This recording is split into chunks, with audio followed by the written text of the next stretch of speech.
Si Jessa, may problema. Sabi niya, what to do po, Tita L? 5 years na po ako sa trabaho. Sabi ng Human Resource Department namin ay eligible naman po ako sa promotion. Ang kaso nga lang, feeling ko sobrang liit na naman ng sweldong makukuha ko sakaling ma-promote nga ako. Kung hindi nyo kasi naitatanong, kakarampot lang din ang natanggap ko after 2 years kong ma-promote sa current position ko ngayon. Sa totoo lang, tahimik din naman ako sa kumpanyang pinapasukan ko. Hindi rin ako masyadong palasawsaw sa mga chismis sa loob ng kumpanya. Pero syempre, bukod sa akin, may iba rin nakalinya na posibleng pwedeng ma-promote sa company po namin. Isa sa mga reason kung bakit kahit papaano ay gusto kong madagdagan ang nakukuha kong sahod para rin makatagdag sa pang-araw-araw na gastos sa maintenance ko at syempre bilang dahil mas kailangan ko ng increase dahil kinukulang na rin kami ng pamilya ko. Dahil tumatayo rin po ako bilang breadwinner ng aking family. What to do, Tita L? Umaasa ng makatotohanang increase, Jessa. Okay, Jessa, number 1. A small increase is better than no increase at all. Naku, yung mga mosma, nahirapan na naman. Sabi niya, ano ba, nilubay nga natin si Lady Radar, nag-English ka naman, Layla. Pardon? Ano ba? Oh, ayan na, may pumardon na. Lalaki pa yun, ha, na tolits to eh. Kapatid ng mga mosma, tolits. Yung presidente ng tolits nagtanong, ano yan?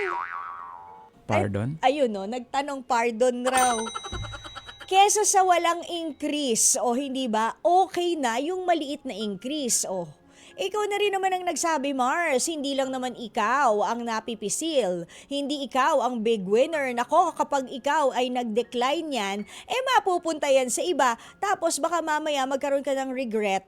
Baka mamaya sumasali ka na dito, tumatawag ka dahil pinagsisisihan mo ng ginawa mong desisyon.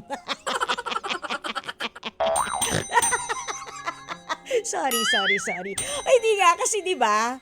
Kesa sa walang increase, okay na yung maliit na increase. Lalo na at, kumbaga, yung posisyon na ibibigay sa'yo na ipopromote ka, parang manok, 'di ba, na ipapakain sa 15 buhaya. Oh. So sagpangin mo na habang ikaw ang ina-eye of the tiger. 'Di ba? Sagpangin mo na yung promotion kesa naman oohan mo na yung promotion kesa naman sa yung sa iba mapunta. Sayang din naman yung increase kahit na maliit 'yan. Or maybe tanungin mo. Sabihin mo sa manager mo and sa HR pag nagharap-harap kayo, I am very much willing to take on the position of this promotion. I am happy, I am elated dahil pinagkatiwala niyo po sa akin ang promotion na to. However, may tanong lang po ako. Yan. Wala na po kayang pag-asang madagdagan kahit kunti lang naman po yung sweldo. Because I was expecting.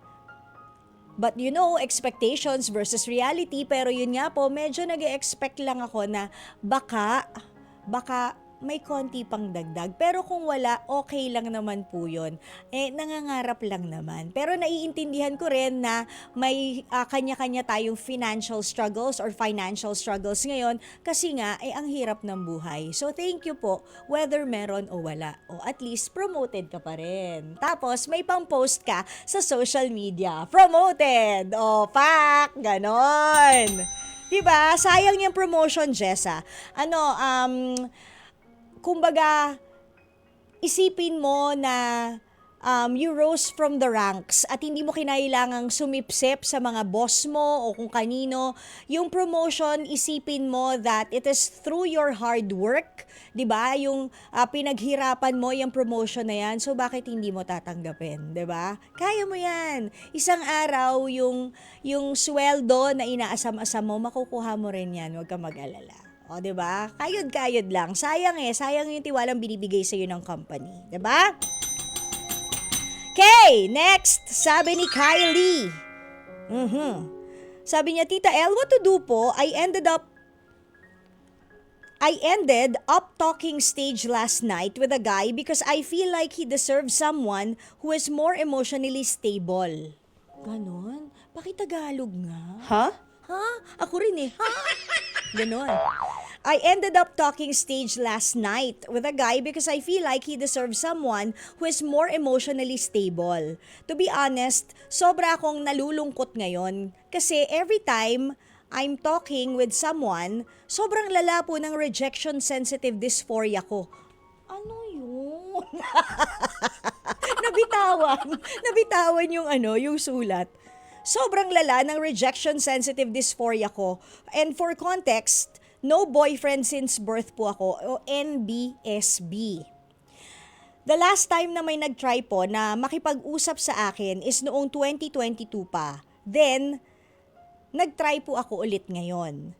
I really want this guy naman. Hindi ko lang po kinakaya yung strong emotions ko kapag nag-overthink at ina-anxiety ako. Yung tipong maliit na change sa consistency and tone ng reply, basang-basa mo agad. Kaya last night, sobrang bugbog ang utak ko and it leads to impulsivity to end. Gusto ko lang magmahal and maramdaman na mahalin. I've been single for my entire life but my feelings right now makes it hard for me and makes me feel like I'm not meant to be loved. Aray ko, Kylie. What to do, Tita L? Hopeless romantic, Kylie. Pardon? Kylie. Oh, yun nga rin eh. Gusto niya sabihin. Kylie, gusto mo kay Joe Damango ka na lang? I-refer kita, sandali. Tinawagan. Hello, Tito Joe. Tito Joe English eh. Sa'yo to, hindi to akin. Ano ba?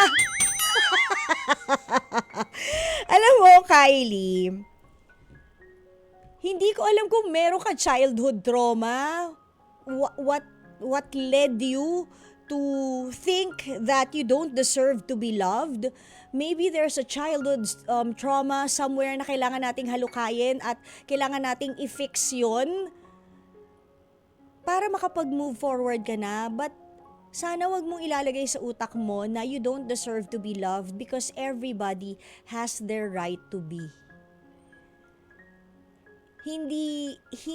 Kasi 'di ba, kahit nga hayop minamahal eh, hindi yung hayop na tao kahit nga hayop as in hayop, 'di ba? Animal, hindi animal. Okay, magkaiba 'yon. Kahit nga animals or hayop, 'di ba, minamahal. So ano pa yung tao? Sana wag mong iisipin na you are not meant to be loved because you deserve to be. When you finally find that wound or trauma that makes you think that way, I hope you heal, and I hope you heal fast, and just let it go.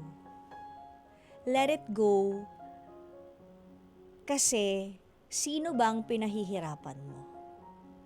Ikaw din, te. Sabi nga, buksan mo, papasukin mo.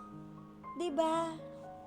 Sabi ng kanta ni Kuya Well, buksan mo, papasukin ako. Totoo naman eh! 'Di ba? Buksan mo, papasukin ako. Open up your heart, open up your mind. 'Di ba? Sa isang tao na gustong-gusto mo. And maybe this guy, eto na yung makakapag-change ng mind mo that you do not deserve to be loved. Subukan mo lang, parang bagong produkto lang na pinapa-free taste sa grocery. Hindi ba? Subukan mo lang.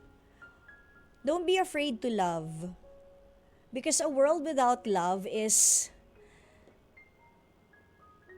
I don't know.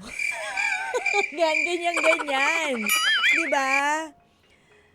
So I hope you find that childhood trauma or that wound that makes you think that you don't deserve to be loved. And then, once you find it, acknowledge, heal, move forward, and enjoy being loved by someone you truly appreciate. Okay! Ayan na. Thank you, Kylie and Jessa. Sana kahit paano nakatulong. Sana kahit paano may sense sa pinagsasabi ko. Mga kapatid! sunod, dito tayo sa totoo. O, yan yun yung boses. Pagbigyan nyo na, minsan lang naman yan. Siyempre, dito tayo sa True FM, hindi ba? Like, share, subscribe, follow ang ating mga social media accounts, ha? At True Network PH. Yun lang ang keyword na hahanapin nyo. TrueNetwork PH. O, like, share, follow, subscribe para bongga talagang levels natin sa FB, sa IG, sa X na dating Twitter, sa YouTube and TikTok, pati na rin sa mga podcast.